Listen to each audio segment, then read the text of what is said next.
Welcome to only IAS. स्वागत है आप सभी लोगों का current affairs revision for prelims 2022 में।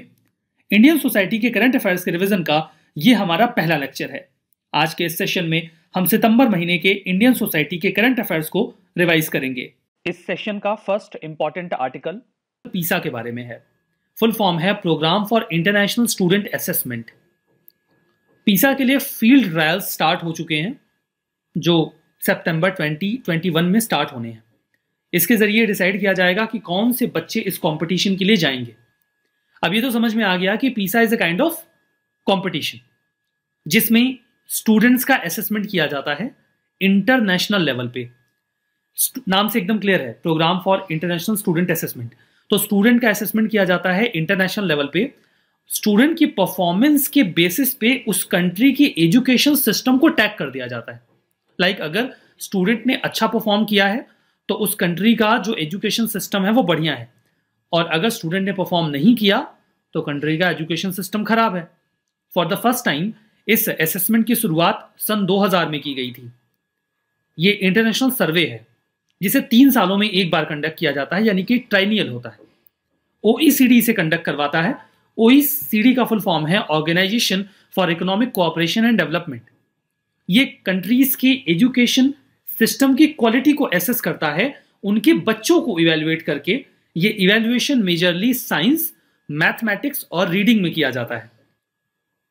यहां पर आगे देखते हैं, 2 घंटे का कंप्यूटर बेस्ड टेस्ट होता है।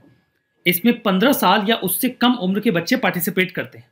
इसके पीछे का लॉजिक ये है क्योंकि लगभग हर देश में 15 साल की उम्र तक पहुंचते पहुंचते बच्चा अपनी कंपल्सरी एजुकेशन तो कंप्लीट कर ही लेता है।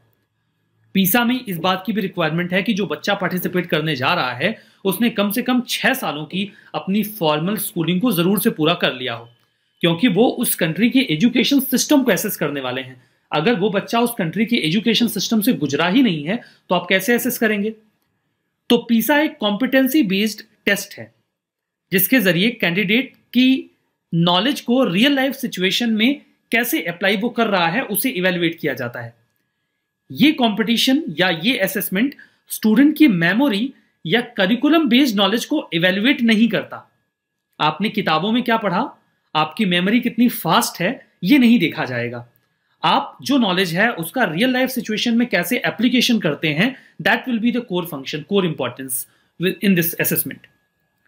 पीसा का जो साइंस टेस्ट होता है उसमें 3 कॉम्पिटेंसीज जज की जाती हैं कि बच्चा साइंटिफिक फिनोमेना को कैसे एक्सप्लेन कर पा रहा है, वो डेटा एविडेंसेस जो उसे दिए जाते हैं उनका साइंटिफिक इंटरप्रिटेशन कैसे करता है, और जो साइंटिफिक क्वेरीज हैं वो उन्हें कैसे इवेल्युएट करता है, वो कैसे उन्हें डिजाइन कर पाता है।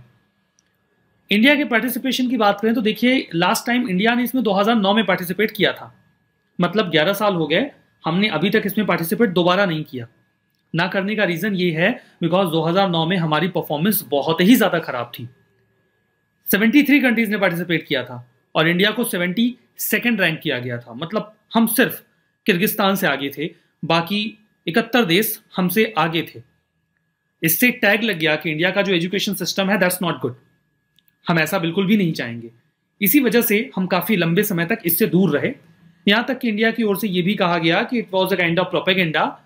यहां पर जो इवैल्यूएशन के मेथड्स हैं वो ऐसे नहीं, वो थोड़ा बायस्ड हैं कि जो वेस्टर्न एजुकेशन सिस्टम है उसमें वो ज्यादा फिट बैठते हैं। तो ऐसे आरोप भी इंडिया की ओर से लगाए गए। उसके बाद से इंडिया काफी लंबे समय से इससे दूर रहा। चंडीगढ़ के स्टूडेंट्स इस बार 2022 में पार्टिसिपेट करने वाले हैं।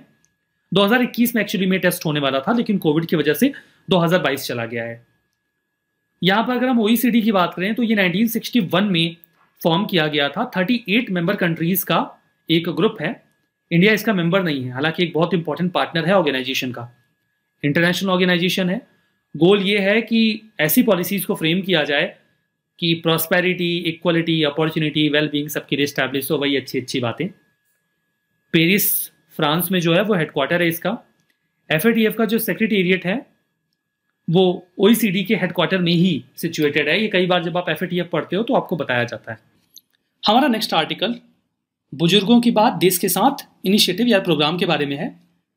अभी इसे यूनियन मिनिस्टर ऑफ कल्चर के द्वारा लॉन्च किया गया है। सिमिलरली एक एग्जीबिशन भी हुआ एक किताब के ऊपर जो गीत गोविंद के ऊपर लिखी गई है। ये किताब गीत गोविंद की नहीं की जा रही है, गीत गोविंद के ऊपर लिखी गई एक दूसरी किताब का एग्जीबिशन हुआ है। उस किताब का नाम है गीत गोविंद जयदेव्स डिवाइन ओडिसी, और इस किताब को लिखा है डॉक्टर उत्पल के बनर्जी ने। गीत गोविंद के बारे में भी बात कर लेंगे, जिसके ऊपर ये किताब बेस्ड है। बाकी जो प्रोग्राम है उसमें यह है कि जो 95 ईयर्स ओल्ड लोग हैं, जिन्होंने आज़ादी के पहले कम से कम 18 साल बिताए हैं भारत में, उनसे जो यंगस्टर्स हैं उनको जोड़ा जाए। गीत गोविंद की बात करते हैं, जिसके ऊपर इनकी डॉक्टर उत्पल के बनर्जी की किताब बेस्ड है। तो गीत गोविंद 12th सेंचुरी के एक पोएट थे जयदेव, उनकी रचना है। लक्ष्मण सेन जो बंगाल के राजा हुआ करते थे, उनके कोर्ट में कई सारे पोएट थे, उनमें से एक ये भी थे। ये एक लिरिकल पोएम है जो भगवान श्री कृष्ण की और राधा जी की लव स्टोरी या लव स्पोर्ट पर बेस्ड है। जो गीत गोविंद है इसमें 12 चैप्टर्स हैं, फर्दर 24 सॉन्ग्स हैं। हर सॉन्ग में 8 कपलेट हैं जिन्हें अष्टपदी कहा जाता है। तो ये तो आपने समझ लिया। हमारा next article national institute ranking framework के बारे में है, NIRF। इसका 6वां एडिशन अभी हाल ही में लॉन्च किया गया है। पहला एफर्ट है ऐसा जहां पर इंडिया के हायर एजुकेशनल इंस्टीट्यूशंस को रैंक किया जा रहा है। ये इनिशिएटिव 2015 का है। शुरू में तो कहा गया था कि वॉलंटरी है, कोई इंस्टीट्यूशन ज्वाइन करना चाहता है, पार्टिसिपेट करना चाहता है करे, नहीं करना चाहता ना करे। लेकिन 2018 के बाद जितने भी गवर्नमेंट रन एजुकेशनल इंस्टीट्यूशंस हैं उनके लिए कंपलसरी कर दिया गया कि भाई आपको तो आना ही पड़ेगा, पैसा देते हैं, मजाक बात थोड़ी है, पार्टिसिपेट करिए, हम देखेंगे कि आप बढ़िया काम कर रहे हैं कि नहीं कर रहे हैं। तो जितने भी गवर्नमेंट रन एजुकेशनल इंस्टीट्यूशंस हैं उन्हें तो कंपलसरी जाना पड़ता है और उन्हें अपने पैरामीटर्स शो करके एक रैंकिंग अवेल करनी ही पड़ती है। इस साल लगभग 6000 इंस्टीट्यूशंस ने रफली पार्टिसिपेट किया। ये 2016 की तुलना में लगभग दुगना नंबर है। यहाँ पर टोटल 5 पैरामीटर्स हैं जिनके बेसिस पे इंस्टीट्यूशंस को एसेस किया जाता है। पहला है टीचिंग, लर्निंग एंड रिसोर्सेस। दूसरा है रिसर्च एंड प्रोफेशनल प्रैक्टिसेस। तीसरा है ग्रेजुएशन आउटकम। चौथा है आउटरीच एंड इंक्लूसिविटी। और 5वां है परसेप्शन। NIRF 11 कैटेगरीज में इंस्टीट्यूशंस को कैटेगराइज करता है, लिस्ट आउट करता है। ओवरऑल नेशनल रैंकिंग क्या है? यूनिवर्सिटीज में कौन ऊपर है, इंजीनियरिंग कॉलेजेस में कौन ऊपर है, नॉर्मल कॉलेजेस में कौन ऊपर है, medical, management, pharmacy, law, architecture, dental और रिसर्च, इन फील्ड्स में कौन आगे है, कौन पीछे है, ये रैंकिंग यहाँ आ जाती है। क्या निकल के आया? IIT मद्रास, IISc बैंगलोर और IIT बॉम्बे ये 1, 2, 3 रैंक पर रहे हायर एजुकेशनल इंस्टीट्यूशंस में। बेस्ट कॉलेज कैटेगरी में मिरिंडा हाउस को रैंकिंग मिली है टॉप पे, और यूनिवर्सिटी रैंकिंग में IISc Bangalore best rank varsity या यूनिवर्सिटी बनी है। हमारा नेक्स्ट आर्टिकल प्रधानमंत्री ग्रामीण डिजिटल साक्षरता अभियान के बारे में है। Ministry of electronics and information tech MeitY ने इसे लॉन्च किया है। शॉर्ट में PMG दिशा बोलते हैं इसको। 2017 में लॉन्च किया गया था। लिटरेसी प्रोग्राम है, फ्लैगशिप डिजिटल लिटरेसी स्कीम है। गांव के एरिया में जो लोग डिजिटली बहुत अवेयर नहीं है उनको थोड़ा समझाना, सिखाना, काम कैसे करती हैं डिजिटल डोमेन में चीजें। रूरल एरियाज के 6 करोड़ लोगों को यहाँ पर ट्रेन करने की बात की गई है, डिजिटली लिटरेट करने की बात की गई है। 40% रूरल हाउस होल्ड तक हमें पहुंचना है और उन्हें डिजिटली लिटरेट पर्सन बनाना है। किसे बनाना है? ऐसा व्यक्ति जो डिजिटली इलिटरेट हो।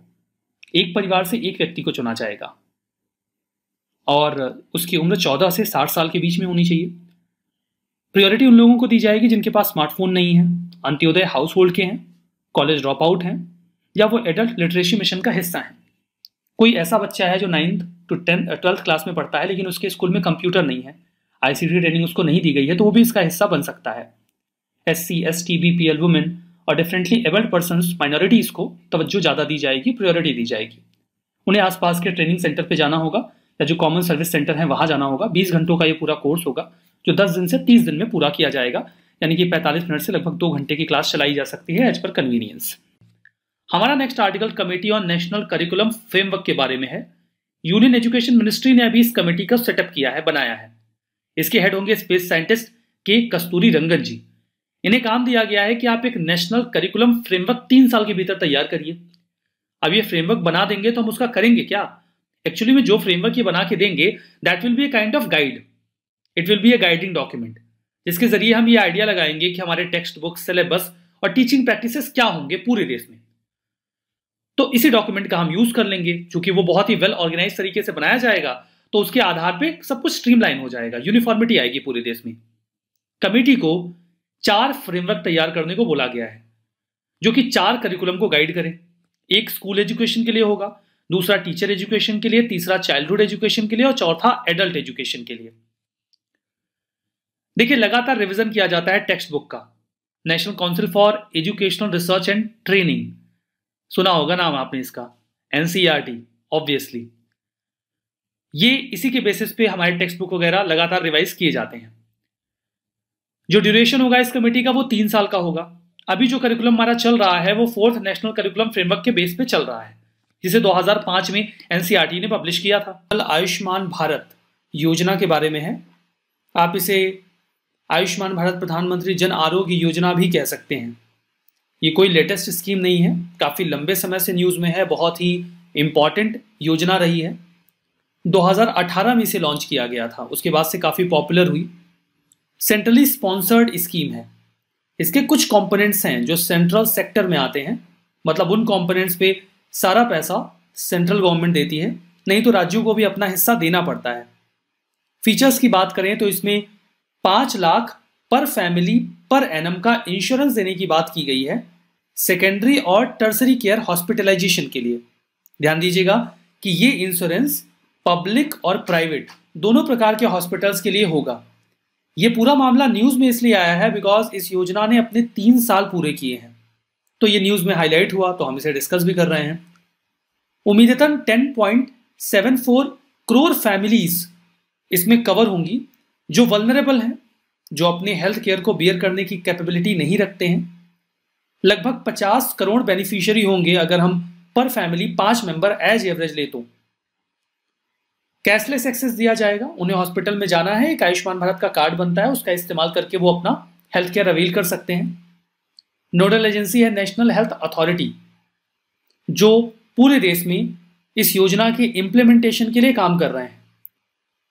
फैमिली का साइज, एज या जेंडर किसी भी प्रकार का कोई रिस्ट्रिक्शन नहीं है।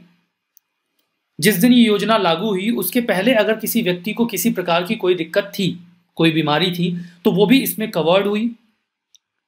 इसमें 3 दिन का प्री हॉस्पिटलाइजेशन और 15 दिन का पोस्ट हॉस्पिटलाइजेशन, जिसमें डायग्नोस्टिक और मेडिसिन सब कवर होते हैं, इसका खर्च बियर किया जाता है। कई बार ऑपरेशन के पहले कुछ दिनों तक चेकअप होता है, केयर में रखा जाता है, फिर ऑपरेशन वगैरह किया जाता है, तो वो अगर पहले भी 3 दिन से रखा गया है हॉस्पिटल में तो भी कवर होगा और पूरे देश में कहीं भी इसका लाभ लिया जा सकता है। 1393 मतलब 1393 प्रोसीजर्स कवर किए गए हैं। केवल दवाओं तक इस स्कीम को लिमिट नहीं किया गया, रेदर डायग्नोस्टिक सर्विसेज, फिजिशियन की फीस, रूम चार्जेस, सर्जन के चार्जेस, ऑपरेशन थिएटर, आईसीयू के चार्जेस सब कवर्ड हैं। जो पब्लिक हॉस्पिटल्स हैं उन्हें ये फंड दिए जाते हैं हेल्थ केयर सर्विसेज प्रोवाइड करवाने के लिए, बिल्कुल वैसे ही जैसे प्राइवेट हॉस्पिटल्स को दिए जाते हैं। अगला आर्टिकल है प्रिवेंशन ऑफ बैगिंग से रिलेटेड। रिसेंटली सुप्रीम कोर्ट ने मना कर दिया है कि वो बैन नहीं कर सकती बैगिंग को। इंडियन लॉ भी बैगिंग को डिफाइन करता है, जहां पे कोई इंसान अपनी दैन्य स्थिति को दिखाकर, जैसे घाव हो सकते हैं, वो बीमारी हो सकती है, दूसरे लोगों से मदद की गुहार करते हैं और इस मदद की एवज में वो लोगों से या तो खाना या पैसे की मांग करते हैं।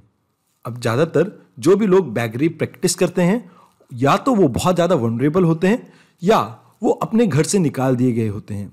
अब ऐसे लोगों को ज़्यादातर पॉवर्टी का सामना करना पड़ता है, ना इनके पास रहने को घर होता है, ना इनके पास अपने आप को संभालने की ताकत होती है। उसके अलावा सोसाइटी की तरफ से ये एक्सक्लूडेड होते हैं और इनके ऊपर अलग अलग लांछन लगे होते हैं। अब इसकी प्रिवेंशन के लिए गवर्नमेंट ने कई स्टेप लिए हैं, जैसे ministry of social justice and empowerment ने एक प्रोजेक्ट स्टार्ट किया है, स्माइल। इसकी फुल फॉर्म है support for marginalised individual for livelihood and enterprise. यहाँ पे इसकी एक सेंट्रल सेक्टर स्कीम है, जहां पर हम कोशिश करते हैं कि इन लोगों को हम मेडिकल फैसिलिटी प्रोवाइड कर सके, काउंसलिंग प्रोवाइड कर सके, रिहैबिलिटेट कर सकें और इनके डॉक्यूमेंटेशन कर सकें। उसके अलावा हम in education, skill, economic linkage provide करना चाहते हैं ताकि ये अपने पैरों पे खुद खड़े हो सकें। उसके अलावा स्किल डेवलपमेंट के लिए भी काम किया जा रहा है इनके, जहां पर ministry of social justice and empowerment national backward class finance and development corporation के साथ मिलकर इन लोगों के स्किल डेवलपमेंट के लिए काम कर रही है। यहां पे फंडिंग प्रोवाइड कर रही है आपकी मिनिस्ट्री ऑफ सोशल जस्टिस और इसे इंप्लीमेंट कर रहा है NBCFDC। उसके अलावा ministry of women and child development भी कोशिश कर रहा है, जहां पे उन्होंने एक स्कीम लॉन्च की है, इंटीग्रेटेड चाइल्ड प्रोटेक्शन स्कीम। यहां पे कोशिश ये है कि बच्चों को safe and secure environment provide किया जाए, खासकर उन बच्चों को जो केयर और प्रोटेक्शन की नीड में हैं। इनमें उन बच्चों को भी इंक्लूड किया जाता है जो बैगरी की प्रैक्टिसेस करते हैं। तो इस आर्टिकल में इतना ही। तो आज के इस सेशन में बस इतना ही। Thank you very much.